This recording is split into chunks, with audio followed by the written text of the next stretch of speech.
Sa ating pagpapatuloy na kong salamatan ang mga may bahagi sa ating amahan. Salamat tayo kay Kitkat, kay Luis, kay Quisban. Pinanganahan tayo sa paghahanda ng ating espiritu, ng ating isip sa ating pagsamba ngayong umaga sa saliw ng piano ni Isaac at ni Seth. Salamat tayo. Ang ating magbibigay awit ay pangunan tayo ng apat na kalalakihan ng Panginoon. Pangunan tayo ni Rex, na kararating lang galing Saudi, ni Melvin, ni Ipe, ni Warren. So, yan ang ating nakahandog sa ating awit ngayon. Ang mga may bahagi sa ating amahan ay Sister Malu Malabang, na namuna sa Scripture, ang pastoral prayer ni Brother Jess Pandes, at Sister Ope ang nangasiwa ng offering collection.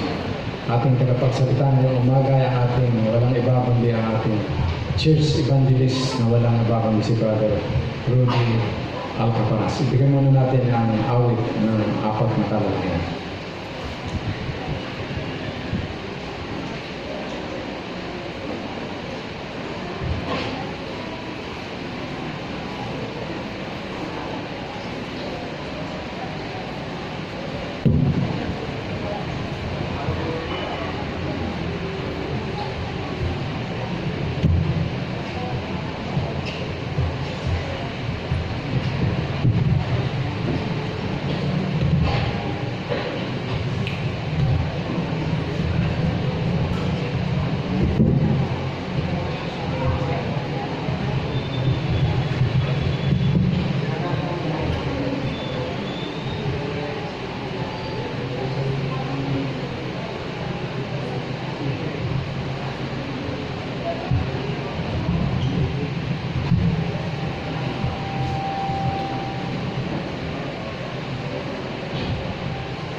No one understands like Jesus. He's a friend beyond compare. Knitting at the throne of mercy, He's waiting for you there. No one understands like Jesus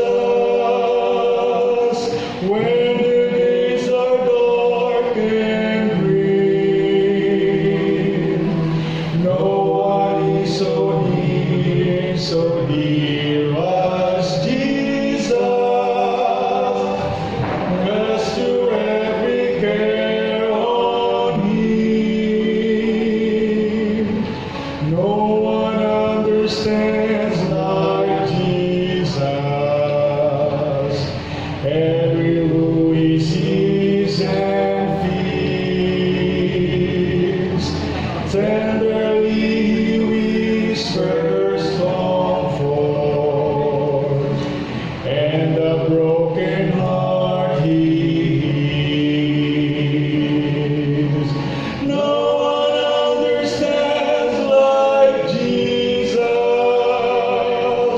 when the days are dark and gray. No one is so dear as Jesus. Cast your every care on Him. No one understands like Jesus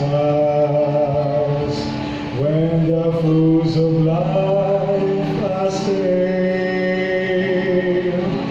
You should never be discouraged. Jesus cares and will not fail. No one understands like Jesus.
Salamat po sa magandang awit na ating napakinggan.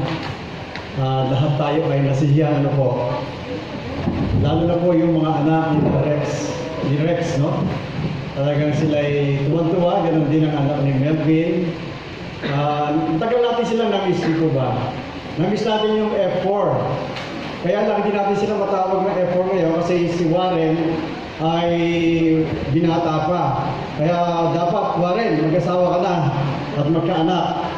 No? Pero ngayon ang tawag sa kanila ay Men Symphony, ba? Tawag? Men and Symbol. Okay.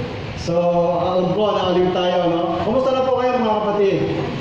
Kumusta ang ating isang linggo? Kumusta ang ating pakikisalamuha sa ating mga kapatid, sa ating mga kapwa-tao, sa ating mga kapitbahay? Maigi po ba? Wala tayong naging problema? I hope wala po. Kasi isa po sa pag-uusapan natin ngayon yan, kung paano tayo mamumuhay ng flexible, kumbaga, lahat pwede natin pakisamahan. Yan po depende sa ating attitude o pag-uugali na kung nais natin maging maligaya ang ating buhay, tayo mismo ang dapat unang magbago, hindi po ba? Kaya nga, ang title ng ating pag-aaralan ngayon ay Let the Words of My Mouth. Ano bang lalabas sa ating bibig? Dapat ito ay kaaya-aya. At bago po natin tuloy ang pagpatuloy ang ating pag-aaral, nais ko kayong hilingan na tayo ay pasukandaling manalangin. Mahal namin Panginoon, sa umaga nito, muli namin buburatin ang iyong banal na kasulatan upang kumuha ng mga aral na magbibigay sa amin ng gabay sa pamumuhay sa sanlibutan ito. Alam namin na bilang mga Kristiyano, kinakailangan namin ang iyong mga salita upang ito ang magsilbing aming gabay sa paglalakbay bilang mga Kristiyano. Ito po ang aming dalangin sa pangalan ng aming Panginoon Jesus. Amen. Okay. Let the words of my mouth. Okay. Sabi po sa Psalms 19:14, let the words of my mouth and the meditation of my heart be acceptable in the sight, O Lord, my strength and my Redeemer. Napakaganda ano po. At ang sabi ni James doon sa James 5:9, ito po yung napakaganda niyang payo. Do not complain, brethren, against one another. Sino po yung sinasabihan dito? Ayan. Brethren, ibig sabihin, lahat po tayo. Ito po ay patungkol sa atin bilang mga magkakapatid. Although ito ay pwede rin nating i-apply sa ibang tao. Pero ang sinasabihan dito ni James ay tayo mismo, ang ating mga sarili. Kasi alam niya, no, na darating ang araw, no, kung kayo ay, let's say, merong mga, let's say, magkakasama tayo bilang magkakapatid. Hindi ba, kung magkaminsan nagkakaroon tayo ng hindi pagkakaunawaan, hindi ba? Sa mag-asawa na lamang, no? Kahit kayo ay laging magkasama at iisa ang inyong tinatahak na landas, dumarating din yung panahon na tayo ay nasasaktan ng isa't isa. Di po ba? Ano ba ang ibig sabihin ng ano? Tinignan ko po sa dictionary ang ibig sabihin ng complain. Ito ay, ang sabi ay to grumble, to criticize, to defame, to malign, to slander, or to find fault. Yung po pinakamabigat yung nasa huli. Yung to find fault, di ba? Yun ang kadalasan na nagiging pag-uugali natin. Mahilig tayo na hanapin ang pagkakamali ng iba. Ang pagkakamali ng ating kapwa. Kasi ang pakiramdam natin, mas magaling tayo sa kanya. Pero hindi po pala dapat ganoon ang maging pag-uugali ng Kristiyano. Kaya nga po ito isang challenge sa atin bilang mga Seventh-day Adventist. Challenge sapagkat naalala ko pa nung ako ay bago pa lamang sa pananampalataya. Dati ay unang pasok ko, ang tingin ko sa mga kapatid ay talagang lahat sila mayroong halo effect. Kumbaga lahat sila ay banal.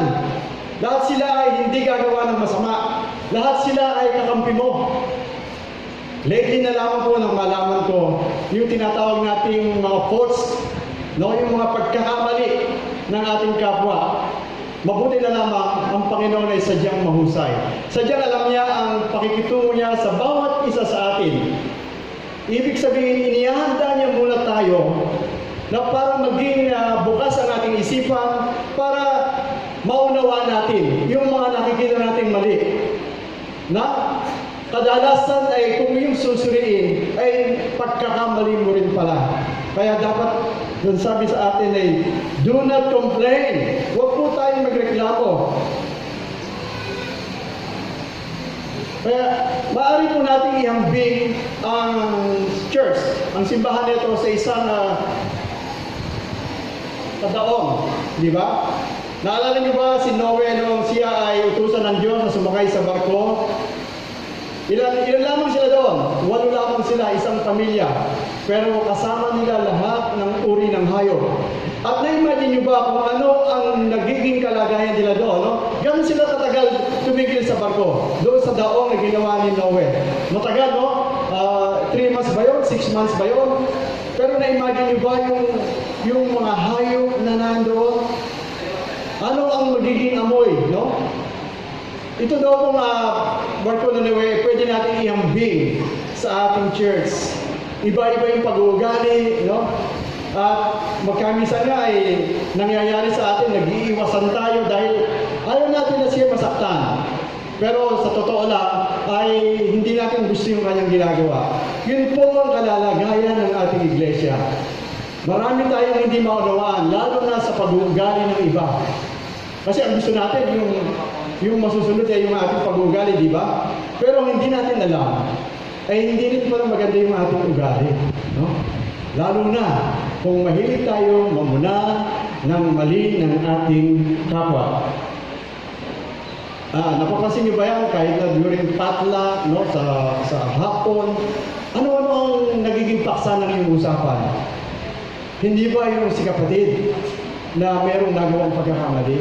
Sana hindi. Saan po nagkakamali ako? Sana wala na po ito sa atin. Kasi ang tingin ko sa atin tayo yung mga matured na eh. Alam na natin ang ating ginagawa bilang isang anak ng Diyos na pinagpala niya. Sabi po sa Ministry of Healing, page 492, ang mga masikap na mga manggagawa ay wala ng panahon upang pag-usapan ang mali ng iba. We have no time. Hindi natin kakayaning mamuhay sa bunot o pagkakamali ng iba o sa kanilang pagbaksak. May dobling sumpa, ito, pakinggan niyo mabuti mga kapatid, may dobling sumpa ang pagsasalita ng masama. Higit ang dulot nito sa nagsasalita. Siyang nagsasabog ng pagkakahati at pagkakagalit. Ang umaani ay siya mismo ang umaani ng masamang dulot nito. Narinig niyo? Kapag ikaw ay ganito ang iyong ugali, ay asahan mo, ikaw din ang mag-aani nito. Ika nga kung ano ang iyong itinanim, iyon ang iyong aanihin. Pagpatuloy po natin. Doon din sa Ministry of Healing, page 492. Ang paghahanap ng masama sa kapwa ay nagbubunga ng kasamaan sa humahanap nito. At pagpalagi nating pinagtutuunan ng pansin ang kamalian ng iba, ay tayo ay nababago sa ganoon ding wangis. Di ba hindi maganda po? Ito ang aanihin natin eh. Kapag tayo lagi naghahanap ng mali ng ating kapwa. Minsan po ay kahit po ako ay nagiging bahagi rin ito eh. Kaya po ay nagsisisi. Bakit ako naging bahagi nun? Nakita ko sa pag-aaral ko nito na hindi pala talaga dapat.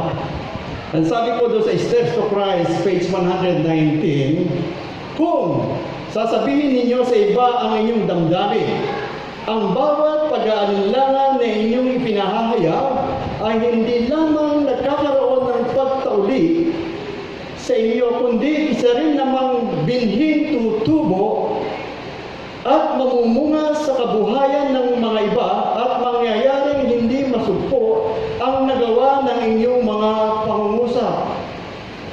So napakahirap po, no? Parang ano yan eh, parang nagsalita ka ng masama, sa iyong kapwa. Ika nga pwede mo nga salaan ang agos ng tubig, pero yung sinabi mo ay hindi mo na pwedeng kunin pa o yung ibalik. Ang nasabi mo ay nasabi mo na. Nakasakit ka na ng damdamin. Marami na ang nasaktan. Pero ang sabi po rito ay hindi lamang sila, kundi ikaw rin ang mag-aani. Kaya nga po, inyong naalala ba yung Revelation 1, Revelation 7. Okay. Dahil dyan, nais kong samahan ninyo ako sa pagbasa ng Revelation 7, 1-4. Ito po ay tungkol sa grupo ng mga tao na aakyat sa langit, na hindi daranas ng kamatayan.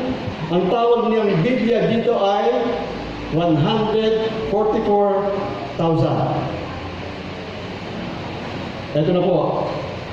At pagkatapos nito ay nakita ko ang apat na anghel na nakatayo sa apat na sulok ng lupa na pinipigil ang apat na hangin ng lupa upang huwag humihip ang hangin sa lupa o sa dagat man o sa anumang punong kahoy. At nakita ko ibang anghel na umakyat mula sa ikatan ng araw na taglay ang tatak ng Diyos na buhay at siya'y sumisigaw ng tinig na malakas sa apat na anghel na pinakaloobang maipahamak ang lupa at ang dagat, na nagsasabi, huwag ninyong ipahamak ang lupa kahit ang dagat, kahit ang mga punong kahoy, hanggang sa aming matatakan sa kanilang mga noo ang mga alipin ng ating Panginoon. Verse 4, at narinig ko ang bilang ng mga natatakan na 144,000 na natatakan sa bawat angkan ng mga anak ni Israel. No. So napansin nyo, 144,000 natatakan sa buo. Anong ibig sabihin nito mga kapatid? Meron pong iba na nagsasalin nito o nagbibigay ng pakahulugan na ang 144,000 ay literal. Pero pag inyo pong talagang pinag-aralan, hindi po ito literal. Ito po ay symbolical. Sapagkat ito po ay kinuha lamang doon sa 12 tribes na tigda 12,000, kaya 144,000. Pero sa totoo lang, ay halos karamihan po sa mga grupong ito ay nawala na yung kanilang distinctness at sila ay ng mga naging Samaritano. They became Samaritans. So, during the time of Jesus Christ, only the 3 tribes of ang mga nanatili. Isa po dyan ang tribe ni Judah, Benjamin, and Levi. At lahat ng mga tribes ay nawala ang kanilang distinctness. Ibig sabihin parang nawala na yung kanilang lahi sa balat ng lupa. So kaya nga po ito ay pwede natin sabihin o talagang ito po ay symbol lamang na sinasabi sa Revelation na ito po ay simbolo. Hindi po ganun karami lamang ang maliligtas.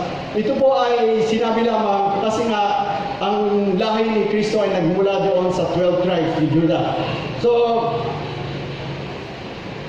napansin natin yung kanilang yung pangalan ng Diyos na nakasulat sa kanilang mga noo. Di ba? At sila lamang yung ita-translate, ang sabi ay without seeing death. So, sino-sino ba yung mga 3 tribes? Atin pong kilalanin sila. Judah. Si Judah po ay slept with prostitute. Naalala niyo ba? At sabi doon ay sumiting siya sa babaeng mababa ang lipad. So, isa lang po yun. Sino pa? Si Reuben ay slept with his stepmother. Sumiping siya sa kanyang biyanan. Si Simeon, asawa ng sa kanyang tatay pala, hindi biyanan. Si Simeon and Levi ay mga mamamatay tao. They are cold-blooded murderers. And 10 of these individuals sold Joseph as a slave. 10 sa kanila ay ibinenta si Joseph bilang alipin. They have issues. Marami po silang mga issue, mga pagkakamali, mga pagkakasala. Marami, they have character deficiency. May pagkukulang ang kanilang mga pagkatao. At 2 tribes are missing. Napansin niyo ba, 2 tribo ang nawawala. Si Ephraim at si Dan. Si Ephraim ay, ang sabi sa 4:17 ng Hosea, ang Ephraim ay nalalakip sa mga Diyos-Diyosan, pabayaan siya. So ang Panginoon po kasi ay tayo ay bagamat kanyang mga anak, tayo po ay pinababayaan niya na piliin yung ating it's a matter of choice, di po ba? Kung ano yung pinili mo, ay doon ka. Bagamat tayo ay palaging inaakay ng Panginoon. Yun po ang naging kapalaran ni Ephraim. Doon naman sa tribe ni Dan, no? Ang sabi ni Jacob kay Dan, no? Sabi, Ephraim ay and here is what Jacob said about Dan. Si Dan ay magiging ahal sa daan at ulupong sa landas na nangangagat ng mga sakong ng kabayo na anupat na uhulog sa likuran ng sakay niyaon. Si Dan had a spiritual discernment. Kumbaga siya po isang malawak ng kanyang pangunawa. Nakikita niya kung ano ang mangyayari. Pero sa kabila ng kanyang katangian na iyon, ay siya ay hindi maganda yung kanyang character. He was a judge. The same time, isa po ay backbiters. These characters are so heinous. Alam niyo ba yung sabihin ng heinous? Masyadong masama and so atrocious, and pag sinabing gano'n, this is incompatible with heaven. Talagang hindi niya karapat-dapat sa langit. Pero ito pong isang maganda, no? Nasa ating Panginoon. Ang sabi nito, the murderer that repent, no? Yung pong mga matay tao na nagsisi ay nandoon. Pupunta sa langit. Yung namang tao na ipinagkaloob o ibinenta ang kanyang sariling laman at dugo upang maging alipin na nagsisi ay nandoon din. But, ito po yung but the individual that talks about another individual behind their backs is omitted from those that will be taken to heaven. Hindi sila kasama. Yun daw po mga tao na pinag-uusapan ang mali ng kanilang kapwa behind. Bawa, may isang grupo po, wala dito, hindi natin siya kasama. Tapos siya magiging paksa natin at ang ating paksa ay ang kanyang pagkakamali. Doon po tayo babaksak yung tinatawag nating backbiters. Nakakuha niyo ba mga kapatid? Sa Psalms 15 verse 1 to 3, ganito po ang sinasabi. Panginoon, sinong nakapanunuluyan sa iyong tabernakulo? Sinong tatahan sa iyong banal na bundok? Siyang lumalakad na matuwid at gumagawa ng katwiran at nagsasalita ng katotohanan sa kanyang puso. Siyang hindi naninirang puri. Ulitin ko pa mga kapatid. Siyang hindi naninirang puri ng kanyang dila, ni gumagawa ng man ng kasamaan sa kanyang kaibigan, ni dumudusta man sa kanyang kapwa. So yun po yung sinabi, no? Maliwanag. Maliwanag po sinasabi ng ating banal na kasulatan na sila ay hindi haharap sa presensya ng ating Panginoon. Yung mga backbiters. Yung mga, sa Tagalog ba yun? Sa Tagalog, Kuya Dani? Mapaghatid dumapit ba yun? So malalim po yung Tagalog, no? Mapaghatid dumapit. Ito po yung definition ng backbiters. To attack the character or reputation of a person that is not present. So, magmula pa ngayon, ay yun po yung tinanin ko sa isipan ko. Hindi pala dapat na kaya meron pang magkwento sa akin, dapat pala maging tagapagtanggol ng mga tao na hindi kasali sa usapan. Dapat po yung maging pag-uugali natin, no? Lagi natin ipagtatanggol. Sa ganung paraan, naiiwasan natin na pag-usapan pa siya. Okay. Romans 1:28. At palibhas ay hindi nila minagaling na kilalanin ng Diyos, ibinigay sila ng Diyos sa isang mahalang na pag-iisip upang gawin yung mga bagay na hindi nararapat. So, nasa atin talaga yung choice eh. Hinahayaan tayo ng Diyos kung ano yung gusto natin gawin. Verse 29, nakapos po sila ng buong kalikuan, ng kasamaan, ng kasakiman, ng kahalayan, puspos ng kapangyarihan, ng pagpatay sa kapwa-tao, ng pagtatalo, ng pagdaraya, ng mga kasamaan, mga mapag-utsala. So, take note of that. Verse 30, mga mapanirang puri, mga napopoot sa Diyos, mga manglalait, mga palalo, mga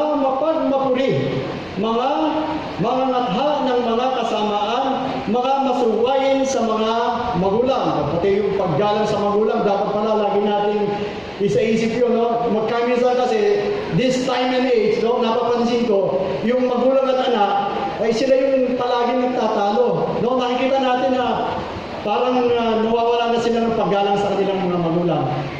Kahit na po mali ang ating mga magulang, dapat sila nating respetohin. Igalang po natin sila. Sapagkat iyan ang utos ng Diyos. Ang sabi doon sa Ten Commandments, no?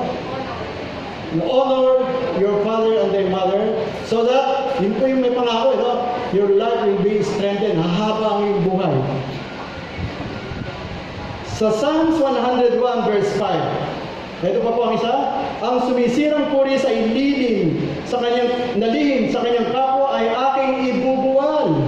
Siya na may mapagmataas na tingin at may palalong puso ay hindi ko titiisin.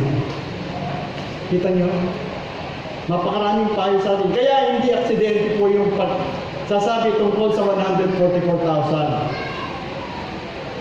No? Ang sabi doon sa Revelation 14:5, at sa kaniyang bibig ay walang nasumpungang kasinungalingan, sila ay mga walang dungis. So yung pong message ng 144,000 ay para sa atin, upang makilala natin na saan ba tayo talaga? Ano ba yung kalalagayan natin? Ano ba yung dapat natin gawin para tayo mapasama doon sa 144,000 na yun? Kaya pinapayuhan po tayo ng ating Bible. At sabi dito, the Bible admonishes us that when we are frustrated, misa kasi tayo napupustrate by our fellow church members, no, naiinis na tayo, if we are not willing to talk with them or die for them, no? Ito po yung may kinalaman sa mga mali ng ating kapwa na ating inireklamo. Ito yung sinasabi ni James. Nakasasabi natin, kung hindi lang tayo, no, willing na makipag-usap sa kanila ng maayos, refrain from talking it at all. Huwag na natin, kung hindi natin kaya makipag-usap sa kanila, huwag na tayong tumibol pa. No? Kasi ang sabi sa Ephesians 4:29, anumang salitang mahalay ay huwag lumabas sa inyong bibig, kundi ang mabuting ikatitibay ayon sa pangangailangan upang makinabang ng biyaya ang mga nagsisipakinig. Ito yung sinasabi mo, kung wala ka rin lang magandang sasabihin, huwag mo nang ibulalas pa. Okay? Kaya, we need to pray mga kapatid. Tama yung ating speaker nung nakarang Sabado, di ba? Napakahalaga ng panalangin. Hindi po natin ito magagawa sa ating sarili. Wala tayong sapat na kapangyarihan. Ang kapangyarihan po ay nanggagaling lamang sa ating Panginoon. Kaya gusto kong tapusin din sa mga practical advice for the Christians in our day. In our day-to-day lives, we need to pray. We need to ask God to give us pure heart and a pure mouth that we will not slander those that are not present.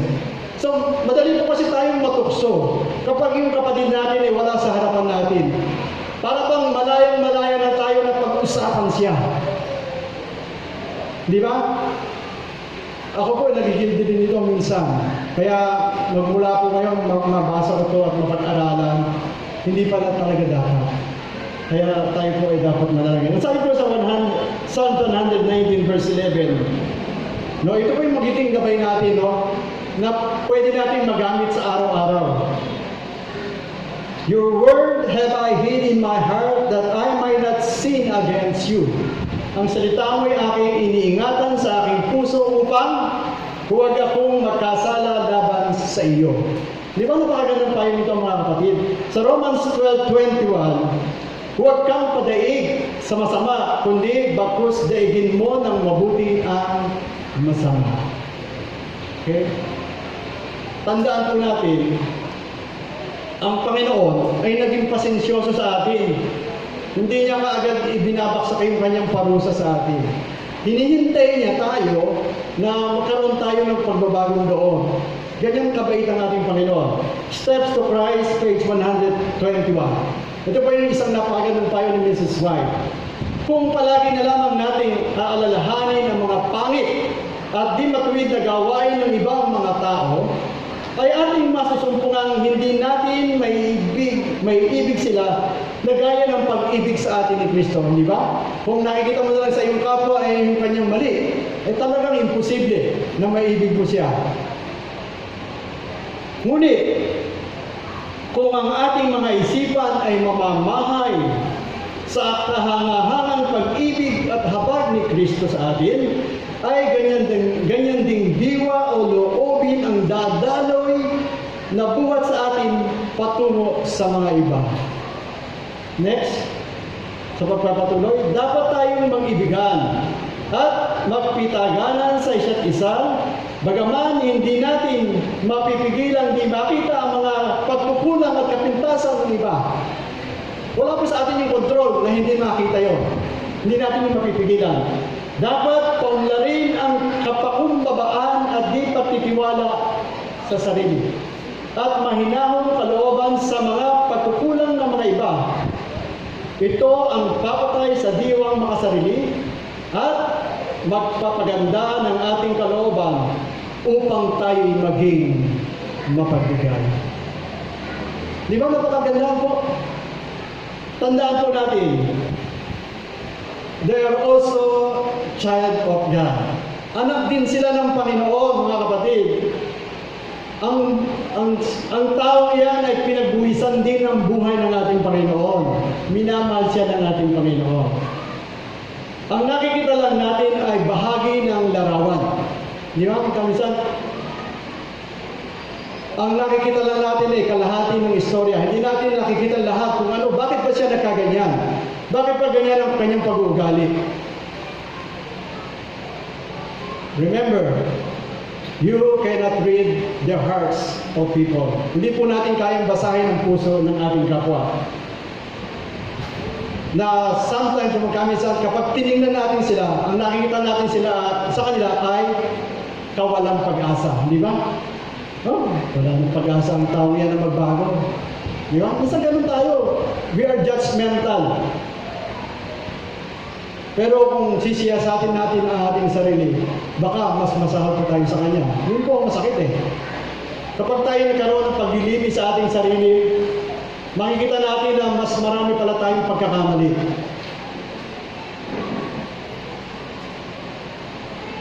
Ministry of Healing, page 494.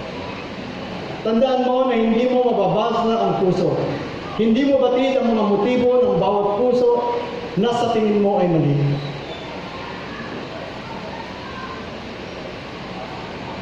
Marami ang hindi nakapag-aral at tamang edukasyon. Ang kanilang mga ugali ay magagaspang, sa tingin mo ay mga liko sa lahat ng aspeto. Subalit, tanging ang habag o grace lamang ng Panginoon, Jesucristo, ang makapagbabago nito. We cannot change them.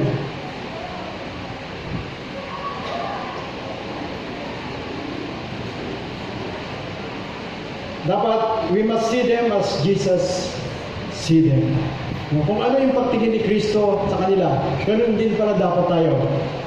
Nasabi nga po ni Mark Finley, He saw people not as they were.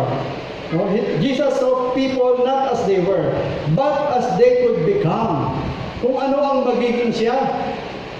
Jesus saw Peter not as a rough-spoken fisherman, but as a mighty preacher. Jesus saw the best in people. Yun lang ang nakikita natin sa atin. Hindi niya tinitingnan yung ating mga pagkakamali, yung ating mga pagkakasala. Ang nadarama niya sa atin ay habag. Ang gusto niya sa atin ay talagang mabago. He saw the best in us. Hindi ba napaganda nun? Ang nakikita niya sa iyo ay yung pinakamabuti na pwedeng ikaw ay maging. Ministry of Healing, page 490 pa rin. Ito po yung magandang payo. Cultivate the habit of speaking well of others.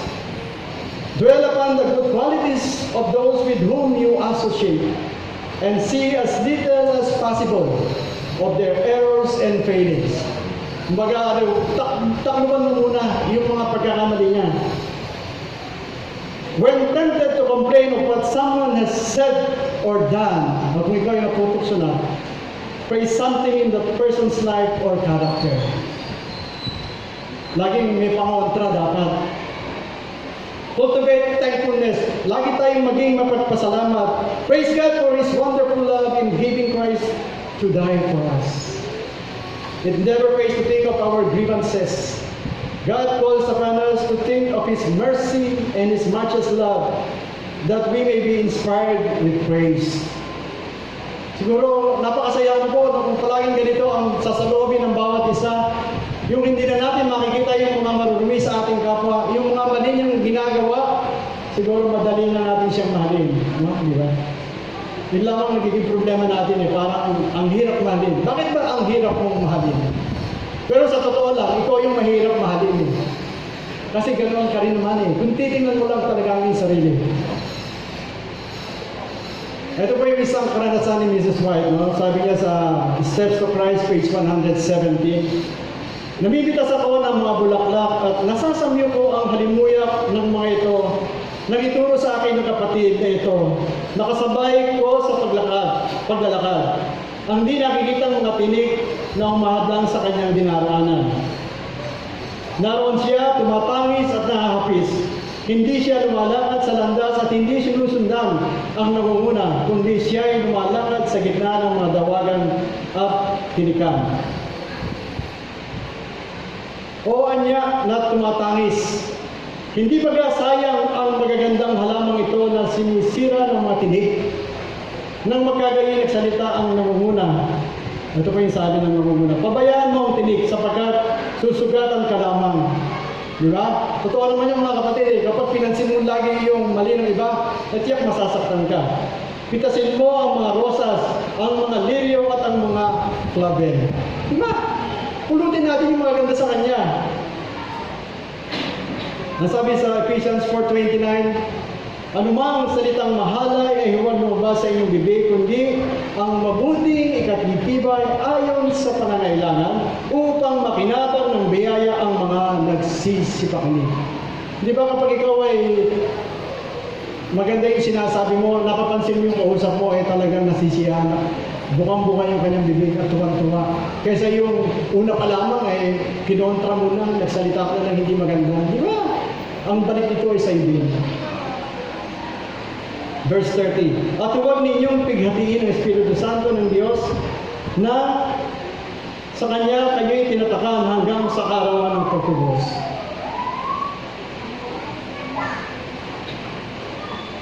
Verse 31. Ang lahat ng kapaitan at kagalitan at pagkakaalit at kadaldalan at panlilibag ay mag-aalis nawa sa inyo. Mga-alis nawa sa inyo pati ng lahat ng masasamang akala. So napakabuti ng ating Panginoon. Itong lahat ng mga hindi magagandang ito, ang sabi niya ay dapat sana maalis na sa inyo.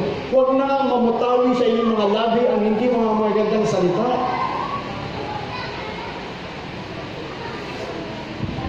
Tapos na po ako mga kapatid. Sa ating pag-aaral nakita natin ang masamang idudulot ng hindi magandang pagsasalita. Ang aking pong appeal sa inyo, I want to appeal in your hearts. Gusto kong ating namnaming maigi ang mga salitang ito na binitiwan sa atin ng ating Panginoon. Na huwag na nating pansinin yung mga pagkakamali ng iba. Ano po ang sabi sa atin? Dapat ipag-pray natin, ipanalangin natin siya pati ikaw upang tayo ay magkaroon ng isang magandang pagsasamahan, lalo na po sa iglesia. Di ba? Kay laking katuwaan sa langit. Kapag nakikita ng ating Panginoon na lahat tayo ay mainam na nagsasama-sama, nagpapatawaran sa isa't isa, kasi lahat naman tayo nagkakamali. Siguro tuloy ang ligaya, no? At kung siya naman ay dumating, ang sabi niya, doon sa, mapapabilang tayo doon, sa 144,000 na isasama niya sa langit na bayan, hindi na daranas ng kapaitan, hindi na magkakatumpa ng anumang kalungkutan, bagkus forever and ever tayong magiging maligaya dahil nasunod ang kalooban ng ating Panginoon. Hindi tayo naging mga backbiters at wala tayong nasasabing mga masasakit na salita. Sana pagpalain tayo ng ating Panginoon at patuloy natin idalangin na manahan sa atin ang banal na Espiritu.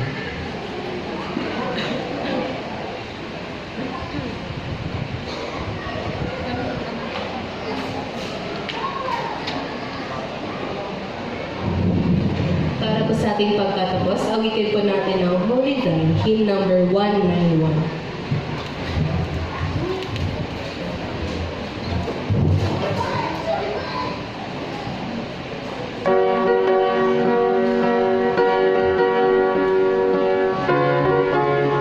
Sama-sama po tayo.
Maraming po salamat, mahal na Diyos, na kayo ay patuloy na umiibig sa amin.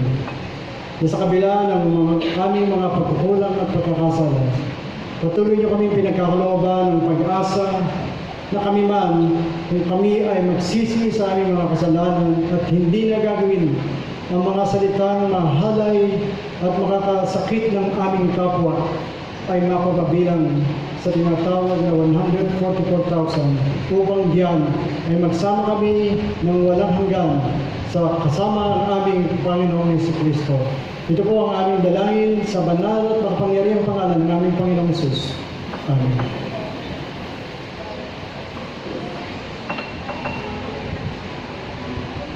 Thank you.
Dito po tayo sa mga.